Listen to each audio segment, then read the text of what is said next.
And our decision is so powerful. When we make a decision, see, nature, God, everything conspire to affirm that decision that we have made. Decision makes men. When we make our decision will be us. It's important that our environment is our mind is bigger than our environment. Our will always be our environment. So my message is don't give up. Your response to the event are very, very important. Your response will be Okay, yes, he has answered a huge part of the question I want to ask because I've seen people, young people that grew up in a toxic environment from the time they were born to the time they grew up to the teenagers. They've been hearing negative words. You can't be anything. You can't make it. You are useless. Things like that. And someone like that does not have the mind to even dream. Like the mind is distorted already. So in a case like that, how do you convince such person that you can dream? You have the right to dream. Yeah, and because sorry to answer that question, sir. Because you mentioned something that at the gate of your destiny, you never show. So how just to corroborate that question, right? How to what's that going towards the gate? Yeah. What's that gate? And then how do we get to that point? So you mentioned somebody that was going to cry, and then somebody came out. So I want you to show us out. You see, I wish I can tell you the story of my life. I was not born with a silver spoon. There is some that were born with spoon. I was not born with a spoon. Not even with a wooden spoon. Do you understand? As I speak to you now, I'm doing the best life to my children. When growing up, I told myself someday, this poverty ends with me. My children will never know poverty. And I speak to you, that is exactly what is happening. That they don't travel, fly on heaven and all that. Give them the best life, take them to the best school, and all those things. But those were things I never had. So I was born in a very toxic environment. See, let me tell you something. If I had failed, society would have blamed me because they know my background. If I had failed, society would not have blamed me because they knew my background. It was a toxic background. It was a background that built mediocres. It was a background that was retrogressive. There was no inspiring role model. But listen to me. There was an inner voice in my heart that was telling me, you can do this. This is not the best you can get out of life. But you know, I wish I can tell you a story about a young guy in Mozambique. I mean, if you know Mozambique, it's one of the poorest countries around Nigeria. We were, distorted with civil war and strife and murder, killing. But this guy grew up in that environment. Do you know, because he grew up in that environment, he believed in his heart that the black man can never prosper. There's nothing good about the black man. The black man cannot drive a car. The black man cannot ride a horse. Do you know what? Somebody came from Canada to Mozambique and he came with a video. And they played that video. He was watching that video. He saw a black man riding a horse. That was what he needed to change his life. You know what happened? He told his son, this guy that is riding this horse, I will meet him. This is crazy. What I'm telling you is out of this world. Do you know the person that was riding that horse? Will Smith. I'm sure most of us will know Will Smith. Yes. I mean, everybody knows him. Yes. Will Smith was riding the horse. And this poor, wretched young man, born in a forsaken kind of environment, said he will meet Will Smith. How? See, let me tell you, our decision is so powerful. When we make a decision, see, nature, God, everything conspire to affirm that decision that we have made. That is exactly what happened to that young man. Do you know what? There was a film that was to be shot by Nollywood. Will Smith left America and came to Mozambique to shoot that film. And this guy was one of the volunteers that went there to serve them. He was coming close to the gates. It's a long story. When he gave this to, yes, I attended a meeting. I was almost like the only white or black person in the whole of that meeting. And this guy was there to talk. He talked for 1 hour. Do you understand? And it was like a dream come true. He met with Smith. He told me, Smith, I want you to help me to take me to America. Do this for me, do this for me. You know what Miss Smith told him? Miss Smith told him, if you come to America, I will help you. Here was another challenge. He doesn't have visa, he doesn't have passport, he doesn't have dollar, he doesn't have anything, he doesn't have anybody in America that will invite him and nothing. You know what? There is power in a dream. There is power in a dream. His dream kept moving him. I want to tell you, this young man got a passport, got a visa, went to America. Like I say, it's a long story. I'm just cutting it short. When this guy landed in America, a lot of things happened, but his money was almost getting exhausted. The last money he had, he now made a phone call to Will Smith's aide, because he couldn't call Will Smith directly. He called his aide. When he called his aide picked the phone and he described himself and this phone. The guy was wow. The guy was. It was like a dream because he never believed. This guy went to Will Smith and told him that young guy from Zimbabwe is. Will Smith did not believe. But he collected the phone and answered him. Directed him how he can meet him in America. Let me tell you something. There was something amazing about this story. See, this guy, he wrote a book. If I remember the title of God is the perfect architect. You know that because his movement was perfectly crafted by God. Every step he was taking. In fact, he said the time he called Will Smith aides, that time they were in a show. When they are in a show, they don't pick phone call. They just had a recess of about 10 minutes. So they just stepped out, the phone rang. So if he had called at the time the show was going on, his step was being directed. So what am I saying? Our decision is powerful. Listen to me.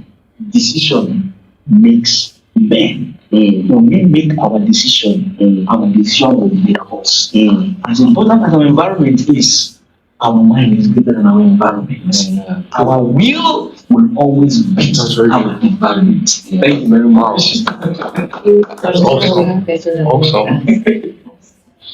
I was going to ask you, there was a part of spirituality in this bridging the gap between excellence and mediocrity, but I think you've explained The pastor was saying this man was orchestrated by God. God is the perfect architect. That's who he is. He's a perfect designer. He's the force behind this world. He made everything by his word, and this world is being sustained by his word. You know, sometimes there are people that say there is no God. True. And I don't know how they sleep in the night. They say there is no God. Because you see, as I travel and do all I do, I literally see God in everything. At the rainfall, I see God. At the sunshine, I see God. You see the snow, you see the summer, the winter. You literally see Him in everything. First of all, let me say to somebody that doesn't believe in God to succeed. Because there are people like that today. Before I answer that question, right? I have a question on this. You know, what do we say to parents that create that toxic home? Now, Nigeria is where it is because of the toxic things that happen in Nigeria. And more so, many Nigerians are not still free from what they've undergone, right? Now, in psychology, it takes 7 days to subject a man, 14 days to make a slave, 6 months to become a slave for life. And now in the military, you undergo a 6 months intensive training to break your will and to subject you to discipline and obey orders. So it means that the minds of people over many years can be subject to mediocrity. Sure. And in that way, they cannot heal up from being mediocres. So now what do we say to parents that create Toxic environment. unconsciously create that atmosphere around their kids where they look at their parents as their mentors and the parents look at them and say very stupid, you will not amount to anything. And when he goes to his uncle is toxic. So he asked, oh, you see his uncle beat a female friend on a call, and she was crying on phone. She said she's scared of getting married because she sees men beating their wives. Yeah. She said the woman's eyes was out. She's afraid. Like this. And I went on Instagram and searched people that are enjoying their love life.